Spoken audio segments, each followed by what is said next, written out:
Kimda-kim o'z maqsadiga yetish yo'lida jasorat bilan intilsa, albatta u o'z maqsadiga erishadi. Zotan ko'p taqillatilgan eshik ochilmay qolmaydi. Assalomu alaykum.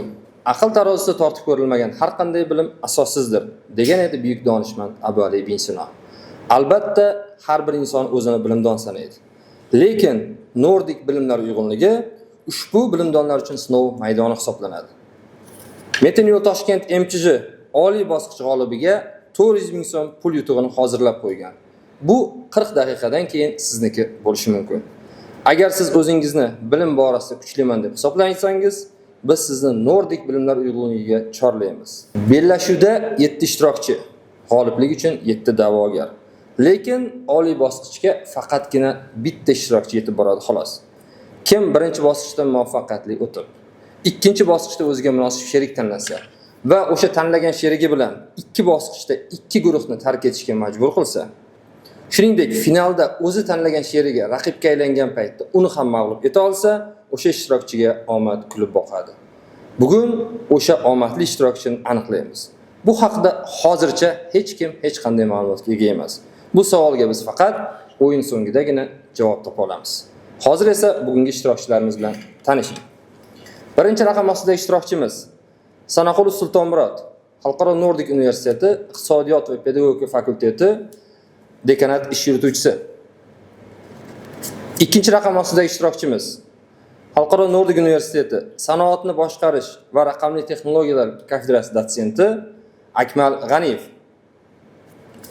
Uchinchi raqam ostidagi ishtirokchimiz O'rolbayev Zafar, Xalqaro Nordik universiteti Iqtisodiyot va pedagogika fakulteti dekan Mo'uni. To'rtinchi raqam ostidagi ishtirokchimiz Ulug'bek Parmonov, Iqtisodiyot va pedagogika fakulteti tutori. Beshinchi raqam ostidagi ishtirokchimiz Muzaffar Abdul Ahadov, Xalqaro Nordik universiteti Sanoatni boshqarish va raqamli texnologiyalar kafedrasi dotsenti. Oltinchi raqam ostidagi ishtirokchimiz Shohrux Shodiboyev, Psixologiya va maktabgacha ta'lim kafedrasi o'qituvchisi. Va so'nggi ishtirokchimiz Al-Muhammedov Usmonjon, Iqtisodiyot va pedagogika fakulteti tutori. Muhtaram ishtirokchilar, Nordik bilimlar uyg'unligiga xush kelibsiz.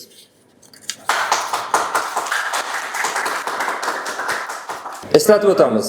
Nordik bilimlar uyg'unligida qatnashish faqat Nordik oilasi a'zolariga, ya'ni Xalqaro Nordik universiteti professor o'qituvchilari, xodimlari va u yerda o'quvchi talabalargagina nasib etmoqda. Bellashuvda ishtirok etish bilan bog'liq barcha savollarga Telegram ijtimoiy tarmog'idagi Nordik _ambassadors bot orqali Urazaliyev 7391 promo kodini kiritish orqali to'liq javob topishingiz mumkin. Xalqaro Nordik universiteti ta'limda mukammallik sari. Yana bir narsani eslatib o'tishni xohlardim. Ishtirokchilarni taqdirlash bo'yicha homiyimiz poytaxtimizda yo'l qurilish, asfaltlash ishlari bilan shug'ullanuvchi Metin yo'l Toshkent MChJ hisoblanadi. O'yin g'olibi o'yinni qaysi bosqichda tark etish yoki qaysi bosqichga yetib borishiga qarab 20 ming so'mdan 400 ming so'mgacha pul yutug'ini qo'lga kiritish mumkin. Demak, g'oliblikning bahosi o'ziga yarasha bo'ladi. O'yinni boshlashdan avval Metin yo'l Toshkent MChJ sizlarga 20 ming so'm pul taklif qiladi. Xohlasangiz, xohlagan ishtirokchi mana shu pulni olishi, faqat pulni olgan o'yinchi bellashuvni tark etishi mumkin. Talabgorlar bormi? Birinchi ishtirokchi. Ikkinchi ishtirokchi. Uchinchi ishtirokchi. Yutqizib chiqib ketsangiz 20 ming beriladi. Mayli, sizlar uchun shu Metin yo'l Toshkent MChJ stavkani oshiradi 50 ming. Kim hozir shu yerda keyingi bosqichlar raqiblarini ko'rib yutishiga ishonmayotgan bo'lsa 50 ming olib o'yinni hoziroq tark etishi mumkin. Agar olsam olib chiqadigan Hamma olib chiqadiganimiz shu yerda o'zini o'ynab qilinadi. To'rtinchi raqamli ishtirokchi Farmon Ulug'bek. Muzaffar aka. Shohrux Shodiboyev. Usmonjon aka. Demak, men sizlarga taklif qildim, lekin sizlar uni qat'iyan rad etdingiz. Endi esa birinchi bosqich shartlari bilan tanishing. Hozir sizlarga navbati bilan 5 tadan savol va o'ylash uchun 5 soniyadan muhlat beriladi. Kimda kim kam ochko to'plasa, bellashuvni tark etadi. Agar 2 yoki 3 ishtirokchida bir xilda ochko to'plasalar, ularga navbati bilan qo'shimcha savol beriladi va shundan keyin kam ochko to'plagan ishtirokchi o'yinni tark etadi. Shartlar tushunarli bo'lsa, diqqat qiling, savollarni o'qiyman. Barcha ishtirokchilarga omad tilab, birinchi savolni o'qiyman. Har bir ishtirokchiga alohida savol beriladi. Bu faqat birinchi raqamli ishtirokchiga. Demak, yo'q, javob berilmasa o'rniga javob berish degan tizim bizda yo'q. Hamma o'ziga alohida savol beriladi. Savollar darajasi imkon qadar maksimal darajada teng darajada taqsimlangan. Kimgadir oson, kimgadir qiyin savol tushish ehtimoli 0.1% ga teng. Demak, birinchi raqamli ishtirokchi Sultonmurod, sizga birinchi savol. 1216-yilgi Muhammad Xorazmshoh va Chingizxon qo'shinlari o'rtasidagi ilk to'qnashuvda Mo'g'ullar qo'shiniga kim boshchilik qilgan edi? Vaqt ketdi. Bosh sarkardasimi? Yo'q, variantlar yo'q. Variant faqat super o'yinda bo'ladi. Oliy bosqichda. Marhamat, Sultonmurod javob. Muhammad Xorazmshoh bilan Chingizxon qo'shini o'rtasidagi birinchi to'qnashuvda Mo'g'ul qo'shiniga kim rahbarlik qiladi? birinchisi jang bo'lgan. Birinchisi jang bo'ladi. Sizga ma'lumot o'rnida bir dastlabki sonimiz bo'lgani uchun eslatib o'taman. Bu dastlabki Norveg bilimlar yig'iniga bellashuvi 13-15-asr O'zbekiston va jahon tarixidan olingan. Chunki Amir Temur oyligi, Amir Temur tavalludining 690 yilligi munosabati bilan. Shu sababli sizga biroz yaqinlashtirib beraman, yengillik beraman. U birinchi jangda Chingizxon Xorazmshoh qo'shinlarini kuchsiz deb hisoblab, o'zining to'liq askarlarini jalb qilmaydi. Shuning uchun o'zi boshchilik qilmaydi. Demak, javob yo'q. Javob uning o'g'li Jo'chi yoki Jo'ji. Ikkinchi savol. Akmal aka sizga. 1218-yil Chingizxonning ulkan savdo karvoni Xorazmshohlarning chegara viloyatiga kirib keladi. Ya'ni bilasiz, Xorazmshohlar o'sha paytda juda taraqqiy etgan bo'lgan va bir vaqtda o'zida Mo'g'ullar hukmdorligi ham taraqqiy etib kelyapti. Ikkalasi to'qnashuv oldidan ilk bor Chingizxonning ulkan savdo karvoni Xorazmshohlarning chegara viloyatiga kirib keladi. O'sha chegara viloyatining nomi nima edi? Mo'g'ullar bilan chegaradagi viloyat. O'tror shahri. Avvalgi Forob shahri.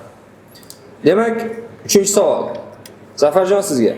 1221-yilning noyabrida Jaloliddin Manguberdi Mo'g'ullarning ilg'or qo'shinini yengach, pistirmadagilarga yengilishga majbur bo'ladi va taslim bo'lmay qaysi daryoga sakrab, daryoning narigi qirg'og'iga eson-omon suzib chiqadi. Bu bo'yicha kinolar, multfilmlar ishlangan, turli xil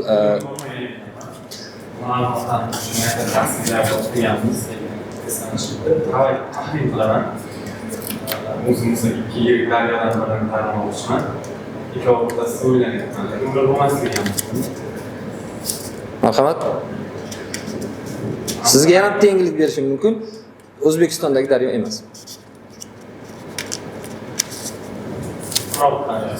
Yo'q. Sind, ya'ni Hind daryosi edi. Chunki birinchi jangda Xorazmshoh qo'shini yengilgach, Jaloliddin boshqa hududlarga chiqib, o'sha yerdan qo'shin to'plab Chingizxon bilan jang qiladi. Navbatdagi savol. Ulug'bek sizga. 1224-yillarda hukmdor o'zbek maishatga berilgani uchun mamlakatni xotini Malika xotin boshqarar edi. Bu ayni Mo'g'ullar istilosi paytida. U qaysi hudud haqida gap ketyapti? Hudud rahbari o'zbek ismi o'zi layoqatsiz bo'lgani uchun hukmdorlikka asosan mamlakatni ayoli Malika xotin boshqarar edi. Qaysi hudud haqida gap ketyapti?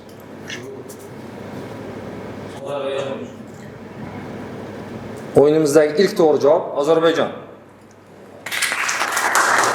5-raqamli ishtirokchi Muzaffar aka sizga.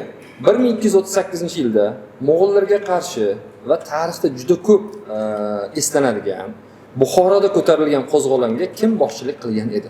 Mo'g'ullarga qarshi ilk yirik qo'zg'olon. 1238-yil Buxoroda. Yo'q, javob Mahmud Torobiy. Mahmud Torobiy. Xo'p. 6-ishtirokchimiz Shohrux, sizga savol.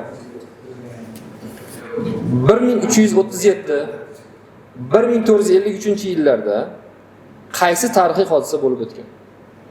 1337 1453-yillar oralig'ida qaysi tarixiy hodisa bo'lib o'tgan? Bu juda mashhur tarixiy hodisa. 37 1453. Bu jahon tarixi. Ushbu o'yinimizda jahon va O'zbekiston tarixi aralash beriladi. Aynan kimgadir jahon tarixi, aynan kimgadir O'zbekiston tarixi tushishi aniq belgilanmagan. 7 va 1453-yillar oralig'ida.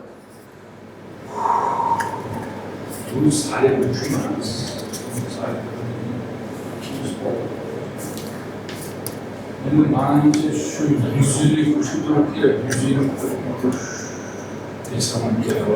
Javobingiz to'g'ri. Javobingiz 100 yillik urush. To'g'ri edi. Faqat boshqa ishtirokchilardan qarshingizda ishtirokchilar javob berayotganda tasdiq yoki inkor ishorasini bildirmasligingizni so'raymiz.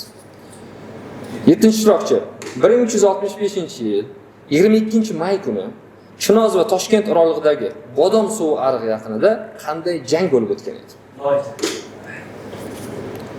Demak, javobingiz to'g'ri. Birinchi tur boshlab oldik. Birinchi sal ko'nikish boshlandi, hayajonlar yengildi. Davom etamiz. Demak, birinchi davra savollari yakunlandi, ikkinchi davra savollarini boshlaymiz.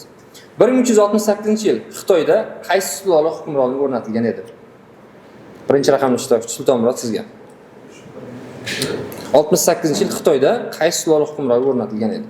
Yaqinlashtirish uchun sizga variant Amir Temur o'sha sulola bilan jang qilish uchun ketayotgan edi. O'sha imperiyaga qarshi. Vaqt tugadi, marhamat. Savoldan tashqari javob bersam bo'ladimi? Zafar, vaqtimiz ketyapti, Zafar.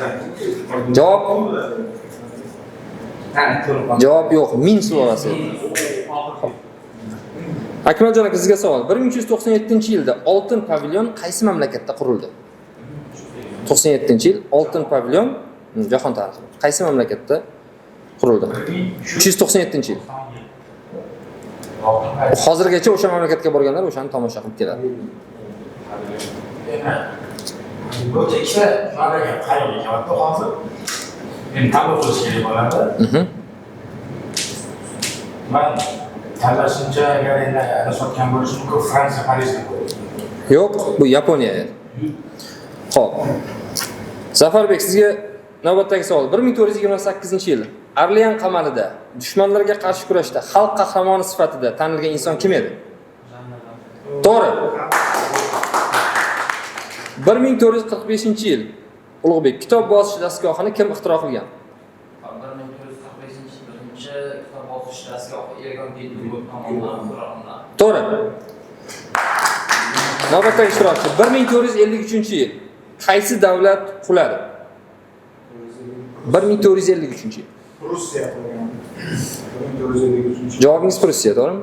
Rossiya. Qabul qilaymi? Ottoman Rossiya. 1453 qaysi jangdan keyin qulagan? Yo'q, davlat o'zi parchalanib ketdi. Quladi.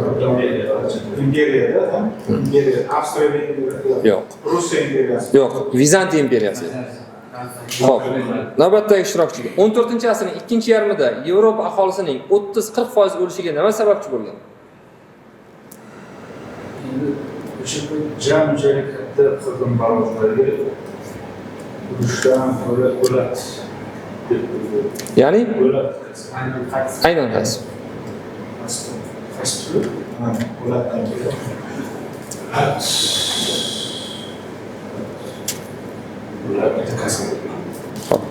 Demak, olamiz javobni. Bu qora o'lat, ya'ni vabo edi. Navbatdagi ishtirokchi. Sizga savol. 1999-yil Jaloliddin Manguberdi tavalludining necha yilligi keng nishonlandi?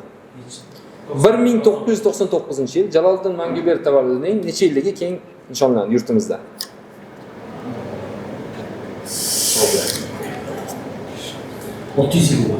Noto'g'ri, 800 yilligi edi. Arifmetika sizga pand berdi. Sultonmurod, 2000-yilda Jaloliddin Manguberdining ga bog'liq qanday ish amalga oshirildi? Mana 1999-yil 800 yillik nishonlandi. 2000-yilda Jaloliddin Manguberdiga bog'liq qanday ish amalga oshirildi?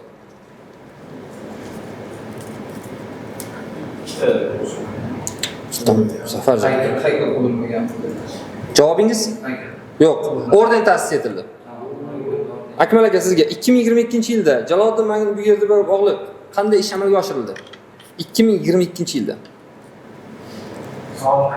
2022-yilda Jaloliddin Manguberdiyevga bog'liq qanday ish amalga oshirildi yurtimizda?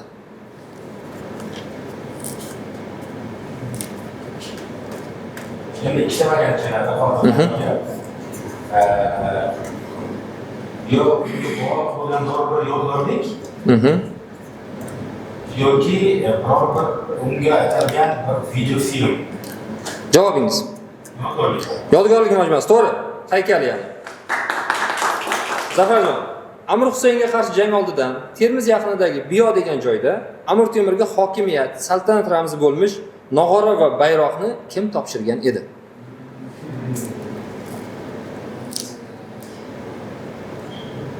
Javob: Amir Temur.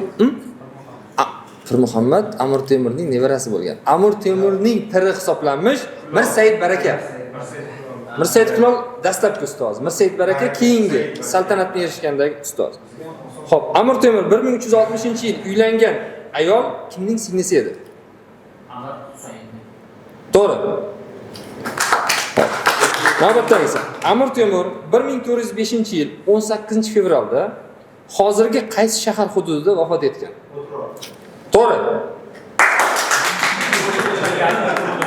Navbatdagi savol. Amir Temur davrida Turkiston shahri qanday atalgan?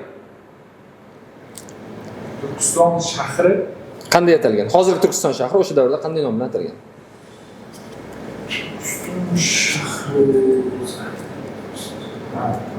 Qozog'istonda ichida bor. Javob: Turkiston. o'sha davrda. Vaqt tugadi, javob. Javobingiz yo'q. Yassi deb atalgan. Yassi sayram. Usmonjon aka, Amir Temur davlatining poytaxti qaysi shahar edi? To'g'ri. Biz o'yinda boshida belgisiga eslatib o'tmadik. Omad degan narsa ham bu o'yinning 50% tashkil etadi. Navbatdagi Amir Temur qaysi sportga katta urg'u berib, o'zining o'sha sport bo'yicha yangicha versiyasi, variantini taklif qilgan? Shaxmat. To'g'ri. Amir Temur tug'ilgan hudud, Amir Temur qaysi urug'dan edi? Otasining ismi ham To'ramaydi. Qaysi urug'dan edi? Men bilmayman, nimalar hozir bitta termin kelyapti-da, ayolga. Saljuqiylar. Qolgan ishtirokchilardan jimlik saqlashni so'raymiz. Javob: Bitta shu keldi, Saljuqiylar. Barlos urug'idan edi. Amir Temur tug'ilgan hudud hozirgi qaysi tuman hududiga to'g'ri keladi, Zafarjon? Qaysi tuman? Viloyat, qishloq shart emas. Bizga faqat tumanni aytsangiz bo'ladi. Noto'g'ri, Yakkabog' tuman. Amir Temur tug'ilgan qishloqning nomi nima edi?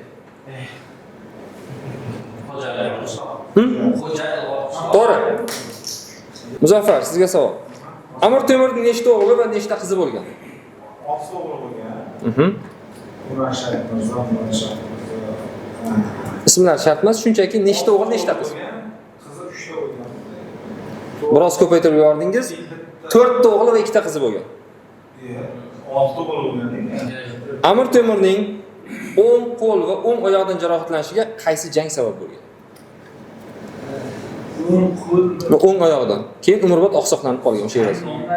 Jang yoki hudud nomi. O'sha hududda bo'lgan jang nomi shunaqa atalgan. Javob: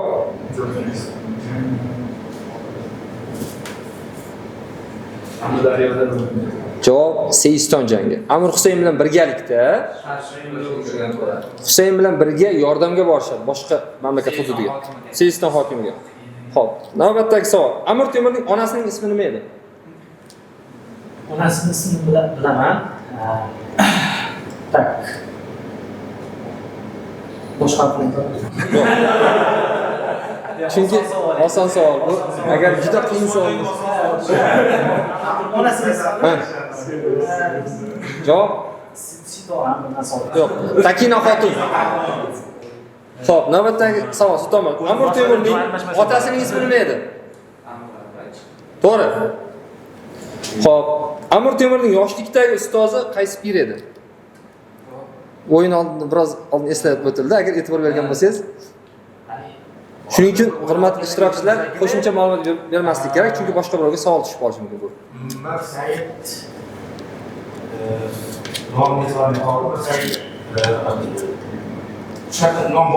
O'sha 3-so'z muhim ekan. Chunki katta ustoz, keyingi davrdagi ustozi ham Mirsaid bilan boshlanadi-da, oxirgi so'z farqlab turadilar. Keyingi hokimiyat kelgandagi ustoz Mirsaid Baraka, birinchi ustozi ham Mirsaid. O'shaning uchun bu Mirsaid so'zini ola olmaymiz. Javob? Javob yo'q. Mirsaid Kulol. Amir Temurning yurishlari qanday turlarga bo'lingan? 3 yillik, 5 yillik, 7 yillik. Angliyada feodallarga qarshi dehqonlarning kurashini aks ettirgan erkin merganlar deb ataladigan toifaning yo'lboshchisi, xalqning sevimli qahramoni. To'g'ri. Asl ismi hurmatli ishtirokchilar, tartib bo'yicha berilyapti, hech qanaqa ajratish yo'q. Undan tashqari, muxlislar uchun, tomoshabinlar uchun aytib o'tmoqchiman, qur'a shaklida ishtirokchilarning o'rni kelishib olindi. Shu orqali hech kimga alohida ajratish yoki qiyin yoki oson savol berish imkoniyati mavjud emas. Birin-ketinlikda ketyapti savollar. Asl ismi Muhammad bo'lgan Xo'ja Bahodir Naqshband xalq orasida qanday nom bilan mashhur edi?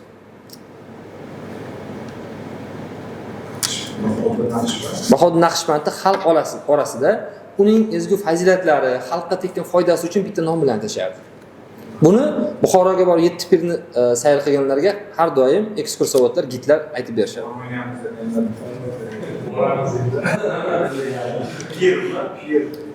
Balogardon, ya'ni balolarni daf qiluvchi. Sho'x.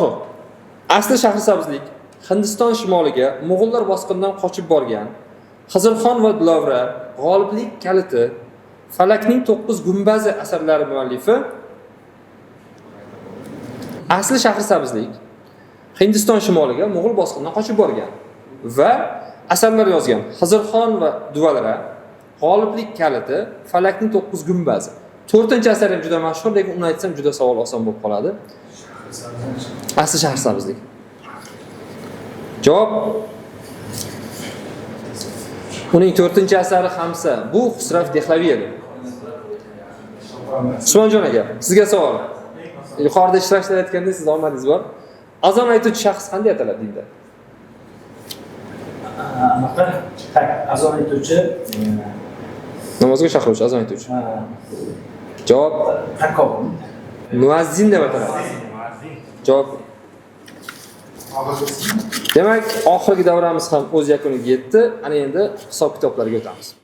Birinchi bosqichning ilk hisob-kitoblariga ko'ra bizda 3 kishi eng kam ochko to'pladi. Bular Akmaljon aka, Zafarjon va Muzaffar aka.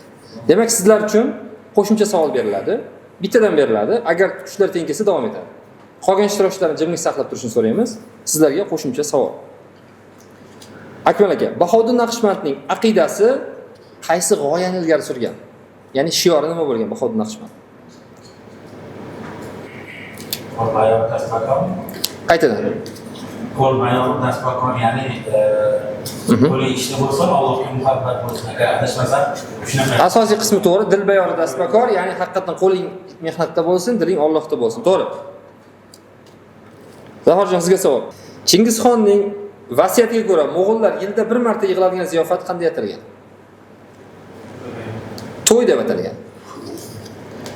Chingizxonga Sho'pirsiz emas o'zim taqol.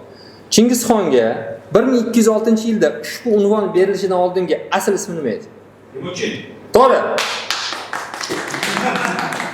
Xo'p, endi o'z-o'zidan birinchi bosqichning oxirgi hisob-kitoblariga ko'ra 3-raqamli ishtirokchimiz Zafarjon O'rolboyev, Iqtisodiyot va pedagogika fakulteti dekan ma'muri, siz eng kam ochko to'pladingiz.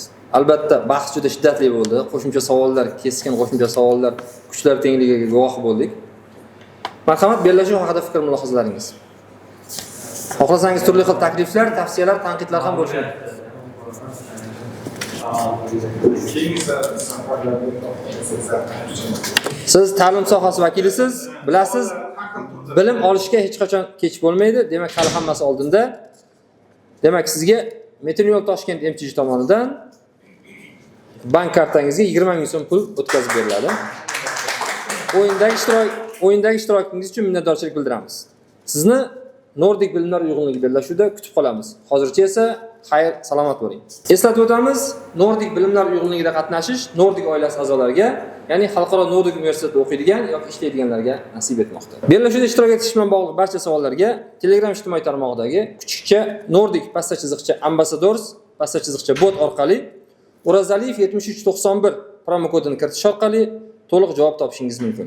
Xalqaro Nordic universiteti ta'limda mukammallik sari. Demak, ikkinchi bosqich shartlari quyidagicha. Bu bosqichda sizlar 2 kishilik guruhga bo'linasizlar. Sherik tanlash imkoniyati eng ko'p ochko to'plagan ishtirokchiga beriladi. Agar ular soni bir nechta bo'lsa, tanlash imkoniyati qur'a natijalariga ko'ra aniqlanadi. Birinchi bosqich hisob-kitoblariga ko'ra, Farmonov Ulug'bek, siz 4-raqamli ishtirokchimiz, eng ko'p ochko to'pladingiz. O'zingizga sherik tanlang.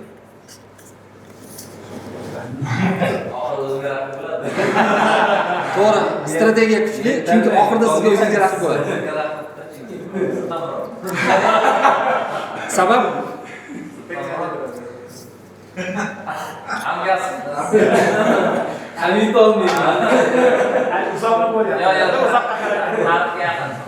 Sultonlar, sizni fikringiz rozimisiz? Demak, sizlar birinchi juftlik bo'ldingiz. Ochkolar hisobi bo'yicha ikkinchi o'rinni ikkita ishtirokchimiz bo'lgan Shohruh Shodiboyev va Usmonjon Muhammedov. Tartib bo'yicha Shohruh Shodiboyevga izlanamiz. O'zingizga sherik tanlang.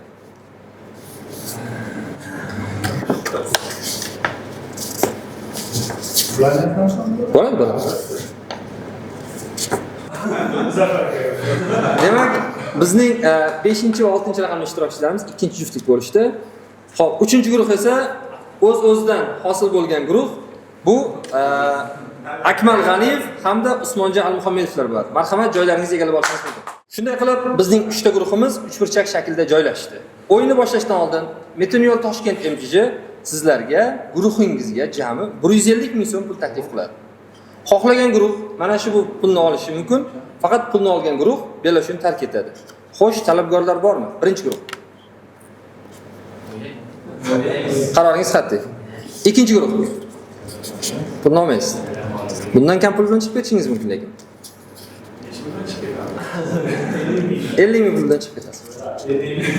50 mingdan. Hozir 75 mingdan to'g'ri kelyapti har bir kishiga. 3-raqam guruh.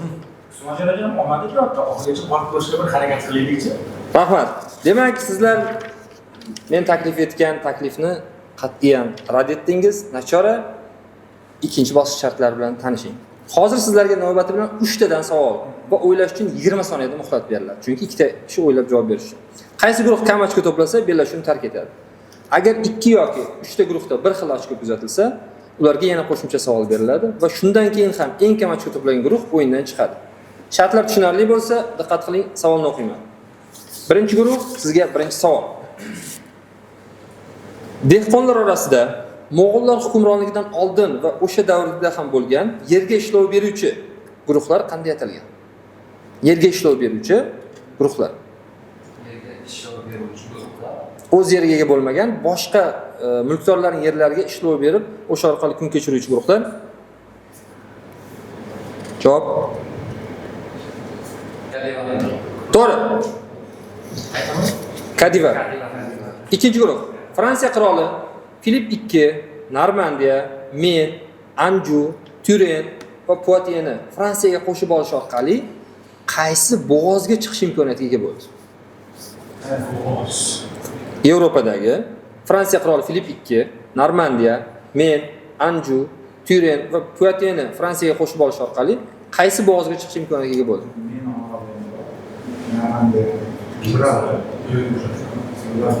Vaqtingiz bor, o'ylang. Bahslashing.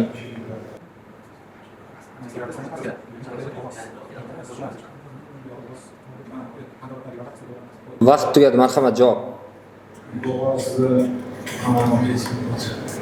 Marhamat. Javob. Men olim o'sha yerda. Javob. Bu Gipratlar masligi ham Javob bu juda mashhur. Fransiya va Angliya bog'liq kinolar o'rtasida olingan La Manche bo'g'ozi. Xo'p. 3-guruh. Sizlarga navbatdagi savol. Fransiyadagi ikki yirik daryo qaysi? Fransiyadagi ikki yirik daryo. Xuddi bizda Amudaryo va Sirdaryoga o'xshab, Fransiyada ikkita yirik daryo bor. Ularning nomi nima?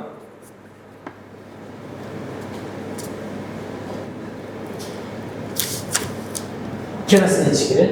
Ikkalasini emas, bittasi qabul qilinmaydi.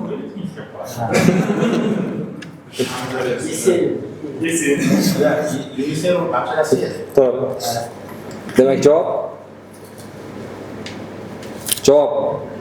Molding savol javobini topoldiku buni. Endi o'yin shunisi bilan qiziqda. Biz o'g'irlikka chiqqanda oyxon yorug' bo'ldi degan gap bor-ku. Qolgan o'g'irlik qilganda qorong'i edi, bemalol o'g'irladi, biz chiqqanda yorug' bo'lib bilinib qoldik deganda. Marhamat. Javob yo'q, Sena va Loara daryolari. Navbatdagi savol. Guliston va Bo'ston asarlari, g'azallari, axloqiy fikrlar bilan keng shuhrat qozongan inson Guliston va Bo'ston asarlari, g'azallari, axloqiy fikrlari bilan keng shuhrat qozongan inson kim?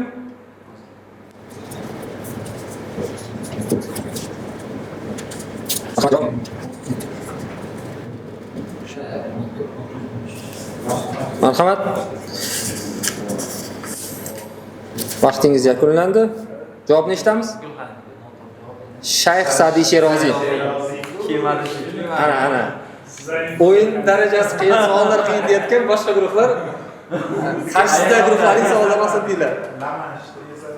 Navbat ikkinchi guruhga. Haqiqatlar xazinasi nomli masnaviy yaratgan olim, shoir, postundoz va telpakdoz hunarmandning ismi nima edi? 13-15 asrlarga oid savol beryapti. Esingizda qolsin. Haqiqatlar xazinasi nomli masnaviy yaratgan olim, shoir, postundoz va telpakdoz hunarmandning ismi nima edi? Haqiqatlar xazinasi bor.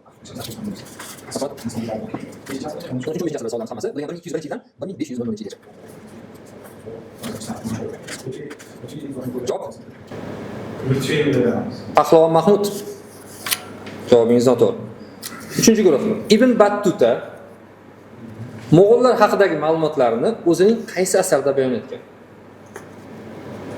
Arabistonlik inson o'sha davrda, Mo'g'ullar imperiyasi davrida Moron Nahar va butun Mo'g'ullar imperiyasini kesib chiqib, bu bo'yicha asar yozgan. Ko'rgan kechirganlari haqida. O'sha Mo'g'ullar haqidagi ma'lumotlarni o'zining qaysi asarida bayon etgan?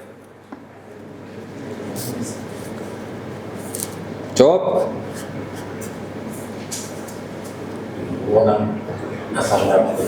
Javob sayohatnoma. Ilyos Xo'ja Amir Temur va Amir Husaynni yengach Samarqandga yo'l oladi. Samarqand mudofaasini kimlar o'z qo'liga olgan edi? Sarbadorlar sanadi, ya'ni Sarboy. Bo'ldi, rahmat, tushunarli. Javob to'g'ri. Chunki bu savol kimlargadir tushib qolishi mumkin-da, xuddi shu sarbadorlar. Xo'p, keyingisi. Demak, inglizlar Janna Darkni qaysi sud orqali gulxanda yoqishga hukm qilishadi? O'rta asrlardagi o'sha sud nomi juda mashhur. Qaysi sud orqali gulxanda yoqishga hukm qilishadi?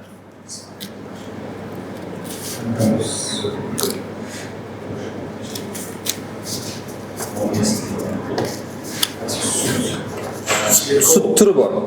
O'sha sud turi nomi bor. To'g'ri aytyapsiz, cherkov sudi. Faqat aynan nomi bor. Chunki juda mashhur nom. Kinolarda ham ko'rgansiz.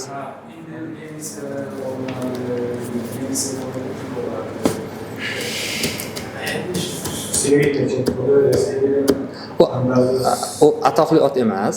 U o'sha sud tizimining turi. U shahar nomiga qo'yilmaydi. Javob marhamat. O'sha o'rta asrlarda, o'rta davrlarda ikkita so'z mashhur edi. To'g'ri aytyapsiz, shohir, bittasi indulgensiya edi. Ikkinchisi nima? Indulgensiya bu gunohlarni pul orqali yuvish, pul berib gunohlarni yuvish, savobga erishish. Ikkinchi, sudning ham bitta nomi bor, sud turining. Javob. Yo, u savolda yo'q edi, men sizlarga tushuntirishga yordam uchun aytyapman. Javob. Javob yo'q, inkvizitsiya. Investitsiya. O'rta asr kinolarini ko'rgan bo'lsa, inkvizatorga topshiraman deydi. Inkvizator desangiz ham qabul qiladi. Navbatdagi savol. Xo'p, Jaloliddin Manguberdiga dushman bo'lishni ham xohlamagan, biroq unga yordam ham bermagan el tutmish qayerning sultoni edi? O'sha davrlarda Jaloliddin Mo'g'ullar bilan qayta-qayta janglarga kirishayotgan paytida bitta hudud sultoni unga dushman ham bo'lmaydi, lekin yordam ham bermaydi. Chunki o'sha payti ko'pchilik davlatlar bo'linib olishadi, Mo'g'ullar taraf yoki Jaloliddin tarafga. Bu inson betaraflikni tanlaydi. El tutmish noto'g'ri, Dehli sultoni.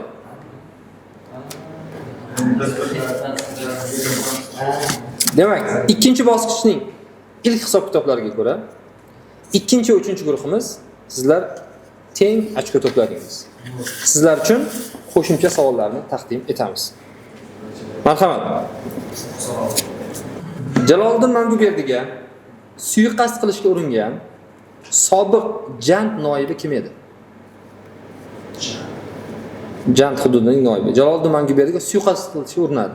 O'zi Jaloliddin Manguberdi Chingizxon bilan janglardan charchab, qiynalib yurgan paytda aynan unga xiyonat qilib suiqasd qilishga urinadi.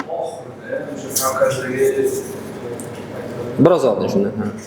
Shavkatga ketishdan biroz oldin. Jand noibi.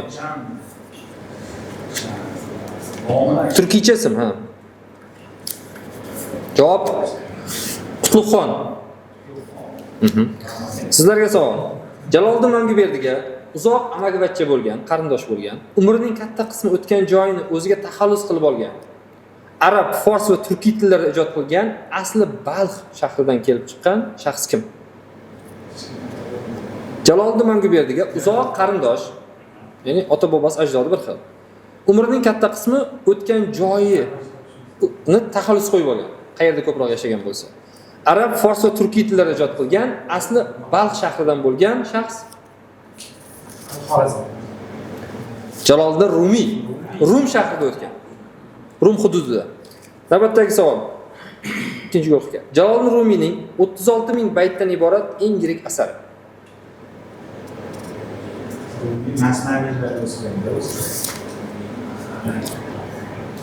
Javob. Yaqinlashdingiz, lekin bizga to'liq javob kerak.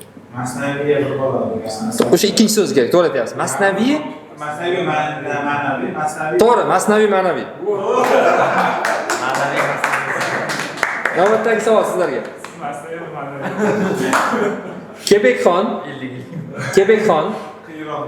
Kebekxon mamlakatni 10 minglik harbiy birlik yig'iladigan maxsus hududga ajratadi. Bu Sharqiy Turkistonda O'rchin deb atalgan. Mo'g'ulnahrda qanaqa so'z bilan atalgan? 10 minglik harbiy bo'linma.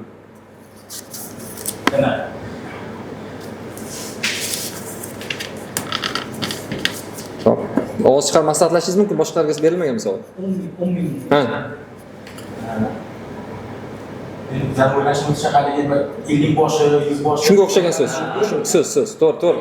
Yondoshuv to'g'ri. 10 ming aholini nima deb atashgan? U boshlig'ini emas, 10 ming aholini hududiy birlikda. 10 ming qo'shinni. Sharqiy Turkistonda O'rchin deb atalgan. Mo'g'ulnahrdachi, ya'ni bizning hududlarda. Javob. Turkislarni. 1000 bosh degan. Birlar yig'ilib 1000 bo'ladi, minglar yig'ilib tuman bo'ladi. Tuman deb nomlanadi. Bizdagi tuman so'zi ham shundan olingan. Demak, ikkinchi bosqichning yakuniy hisob-kitoblariga ko'ra, 3-guruhimiz siz eng kam ochko to'pladingiz. Demak, Usmonjon aka va Akmaljon aka sizlar bilan xayrlashishimizga to'g'ri keladi. Ko'rsatuv haqida fikrlaringiz va yaqinlaringizga yo'llaydigan salomlaringiz bo'lsa, marhamat. Va sizning har biringizga Meteor Toshkent MTJ 50 ming so'mdan pul taqdim etadi va o'yindagi ishtirokingiz uchun minnatdorchilik bildiradi. Marhamat, eshitamiz sizlardan. Juda qiziq bo'ldi. Tarix bo'yicha bilimlarni ancha eslashimizga to'g'ri keldi, ancha yoddan chiqib ketgan edi. Tashkilotchilarga minnatdorchilik bildiramiz. Rahmat. Usmonjon aka. Bu juda intellektual bo'lgani uchun juda ham qiziq. Ma'lumotlar, yanada yangi ma'lumot olish imkoniyati bor. Hamda bu o'yinga yanada rivojlanishini tilab qoladi. Rahmat. Nordik bilimlar yig'iniga bellashuvda qatnashish uchun doim imkoniyatingiz yetarli. Biz sizlarni kutib qolamiz. G'aniyev Akmaljon aka va Usmonjon Almuhammedov. Xayr, salomat bo'ling. Maydonda ikkita guruh qoldi. 3-bosqich shartlar bilan tanishing. Ushbu bosqichda har ikki guruhga ham 3 tadan savol va o'ylash uchun 20 soniyadan muhlat beriladi. Qay guruh kam ochko to'plasa, bellashuvni tark etadi. Mabodo kuchlar teng kelib qolsa, avvalgi bosqichlarimiz kabi yana qo'shimcha savol beriladi va shundan keyin mag'lub guruh o'yindan chiqadi. 3-bosqichni boshlashdan oldin odatdagi sizlarga taklifimiz bor.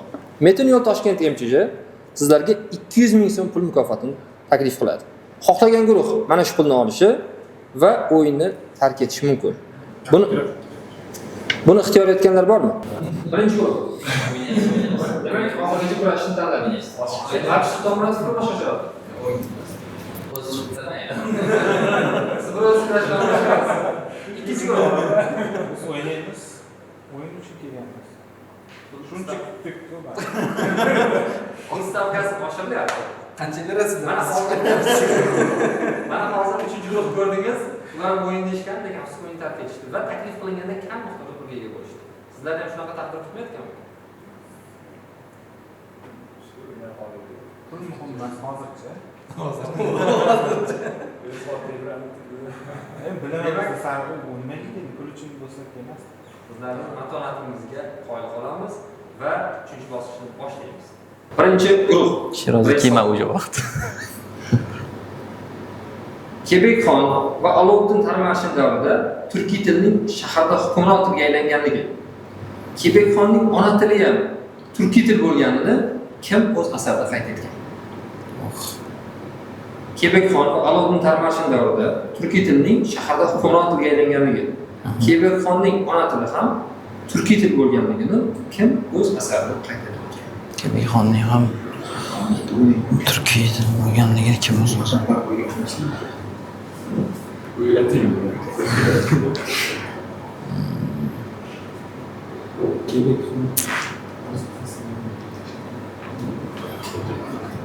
Maslahatlashing. Bor. o'sha davrda nimalarga. Xo'p.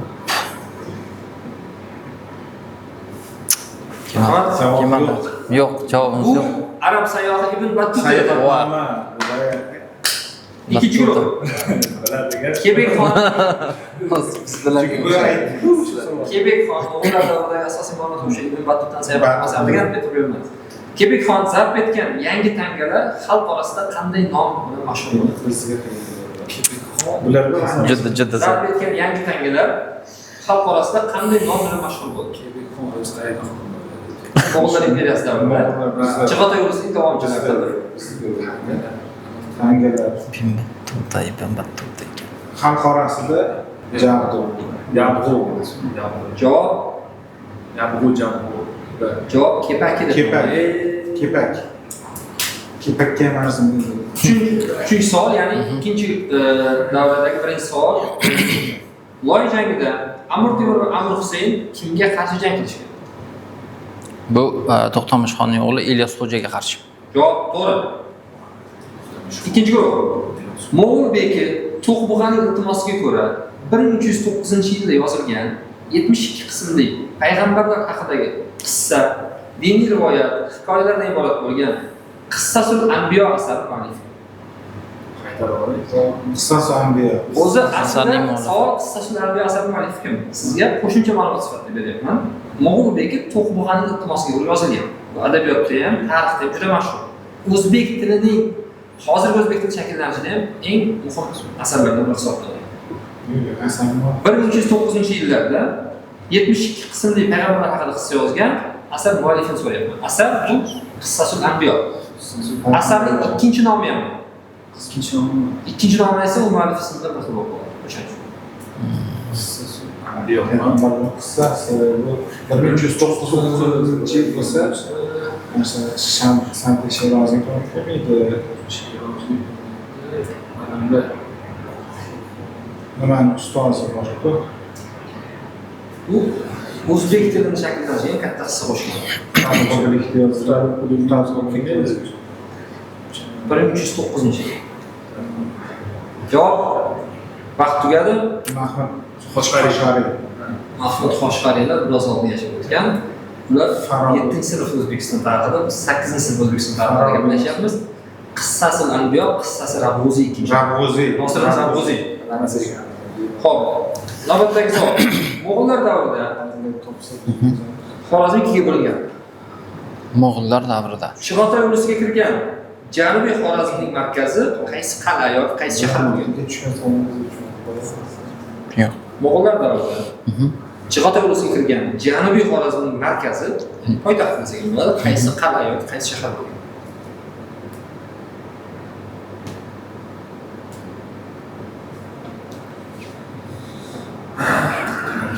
Ikkita variant kelyapti hozir bizda. U shimoliy va janubiga bo'linadi bu tabiiy. Xiva va Urganch ikkita variant bo'lib qolyapti. Urganch variantida olaylik. Urganch yoki Urganch. Javobingiz qat'iy. Afsuslanmaysiz, Xivaga o'zgartirmagansiz. Yo'q. Javobingiz noto'g'ri. Kat shahri. Kat. Imkoniyat. Imkoniyat rostdan. Faqat kasb tanlasangiz bo'ldi. Kasb. Mo'g'ullar davrida kalon solig'ini kimlar to'laydi? Qaysi kasb faoliyatini shug'ullanishlar to'laydi? Kalon solig'ining to'lovchilar kimlar? Kat. Qanday ketdi kat? Hunarmandlardan Shunga kasb. Javob hunarmandlardan bittasi bo'lgan. umumiyroq kasb. Kattaroq. Ha, ko'pchilik. Misgarliklarni maydalashmaymiz, yirik. Nima? Turi sifatida. Savdogarlar, ziroatkorlar. Javob Savdogar. oxirgi javob. Savdogar. Biroz oldin to'g'ri javob bergan ziroatkorlar, dehqonlar edi. Javobingiz noto'g'ri. Demak, uchinchi bosqichning dastlabki hisob-kitoblari Kolonlar. ko'ra Mayda yer ijarachilar ikkinchi guruhimiz siz eng kam ochko to'pladingiz.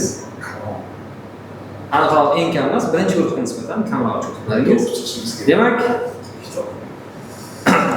Abdul Ahadov Muzaffar sanoatni boshqarish va raqamli texnologiyalar kafedrasi dotsenti hamda Shohruh Shodiboyev psixologiya va maktabgacha ta'lim kafedrasi o'qituvchisi sizlarni eshitamiz. Lekin sizlarga qabul qilishimiz kerak, 3 ta ishtirokchini ringni tark etishga majbur qildingiz.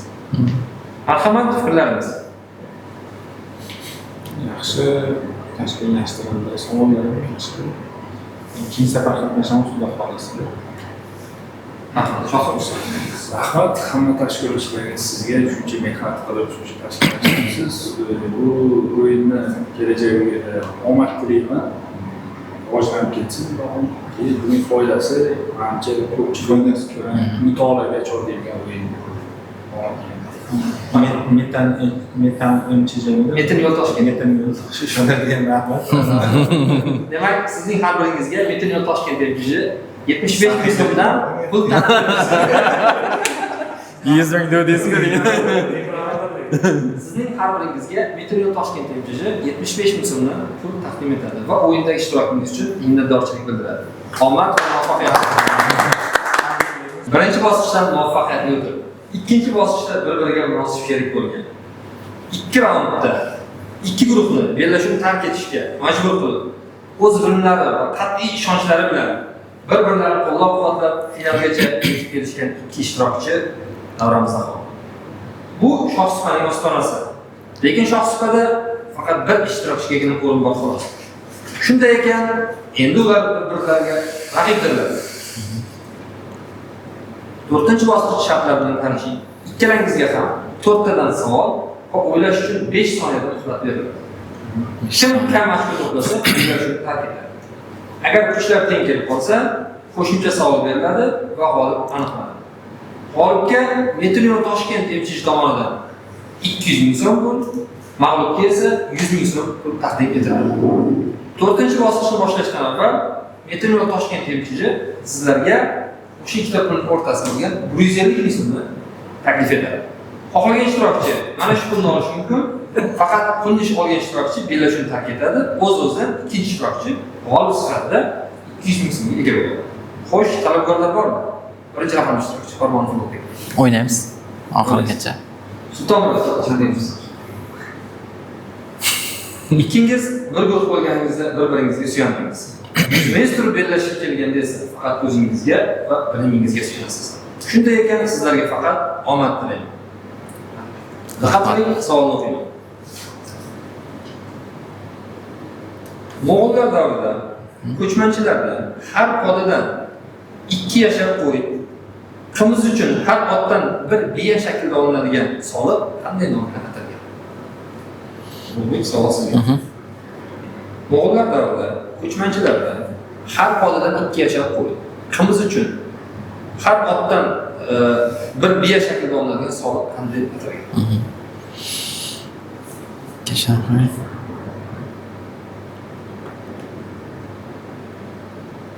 Hozir ikkilanyapman javobi aniga. Hozir aniq ma'lumot bor, lekin bu to'g'ri yoki noto'g'ri ekanligi noma'lum. Xo'p, zakot solig'i bo'lsin. Javob Zakot solig'i. javob shulen. Shulen. Ikkinchi raqamli ishtirok sizga savol. Mo'g'ullar davrida oldindan miqdori belgilanmagan qopchur degan soliq turi bo'lgan. O'sha qopchur solig'i nimadan olingan? Ya'ni soliq obyektini bo'lgan. Nimadan olingan? Qopchur solig'i. Oldindan miqdor belgilanmagan qopchur solig'i. Bu yoq keng ko'lamli haqida bo'lganmi yoki Aynan qaysi obyektdan? Aytmoqchi bo'lganimiz yerdanmi, misol uchun uydanmi, mulkdanmi, shunga o'xshagan ma'noda. Mulk soliqda soliq obyekti degan narsa bor, ya'ni nimadan olishyapti. Mana biz daromad solig'i, oylik ishlab topgan daromadimiz 12% to'laymiz. Xuddi shunday ish beruvchi ijtimoiy soliq to'laydi 12%, ya'ni xodimni ishga olgani uchun. Xuddi shunga o'xshab turib, nimadan olinadi? Qopchur solig'i, yer solig'i, rahmat. Noto'g'ri chorvadan olinadi. Mo'g'ullar davrida talabalarning darsni o'zlashtirishiga qarab oylik maoshlar joriy etilgan madrasalar bo'lgan. Ulardan biri Tamg'achqon madrasasi. Diqqat savol. Tamg'achqon madrasasi qaysi shahar hududida joylashgan? Qaysi shaharda? Tamg'achqon.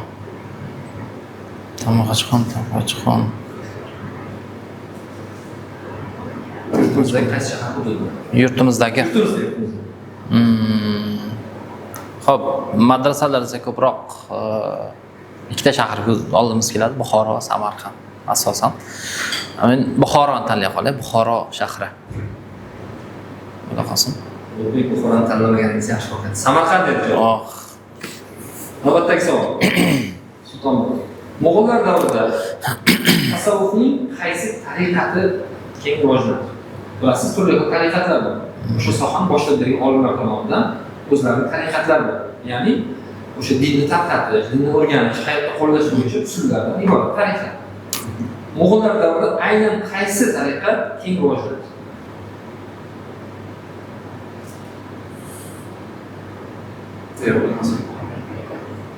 Bu Kubraviya. O'z yurtimizda aslida 3 ta tariqat keng rivojlangan: Naqshbandiya, Kubraviya, Yassaviya. Bu Kubraviya tariqati. Navbatdagi savol. Mo'g'ullar hujum qilayotganda Xo'jand hokimi kim edi?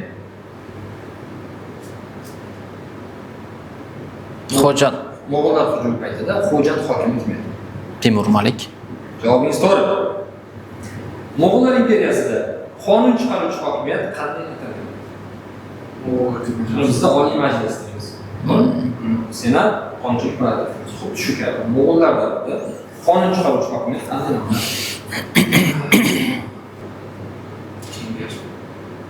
Javob Qurultoy. Oxirgi davr savollari. Mo'g'ullar qaysi shahar yaqinidagi qo'g'onni buzib tashlab, uni suvga bostirishgan? Hujum paytida.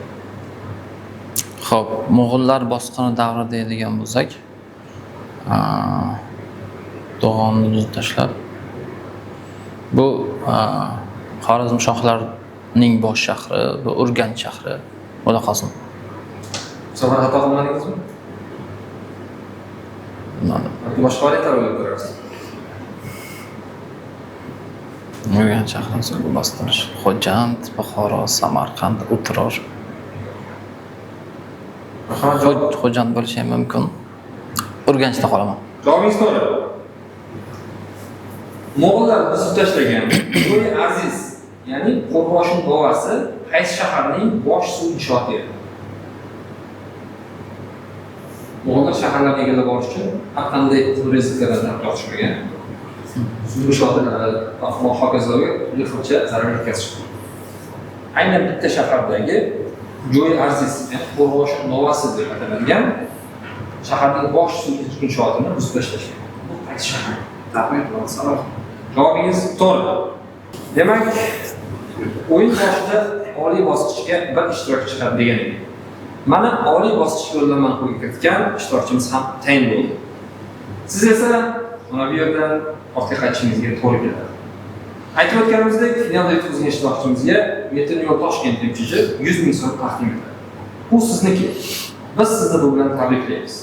Endi faoliyatingiz haqida, fikrlaringiz va o'yin haqida taassurotlaringizni o'rtoqlashishingiz mumkin. O'yin ajoyib bo'ldi. Rahmat.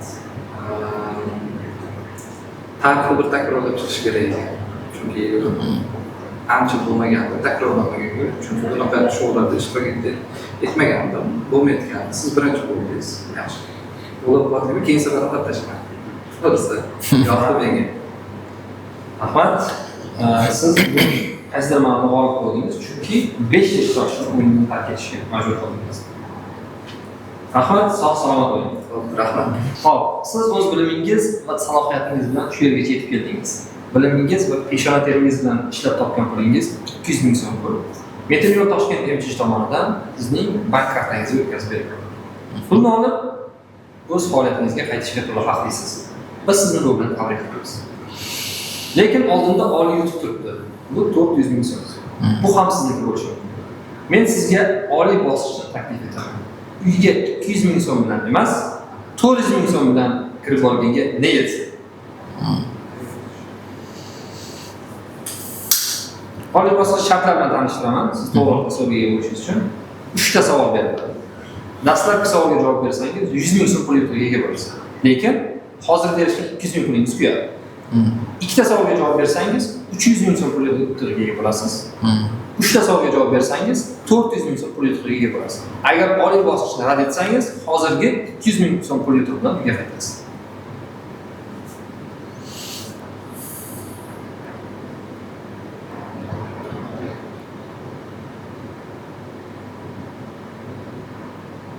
Savoldan ikkitasi.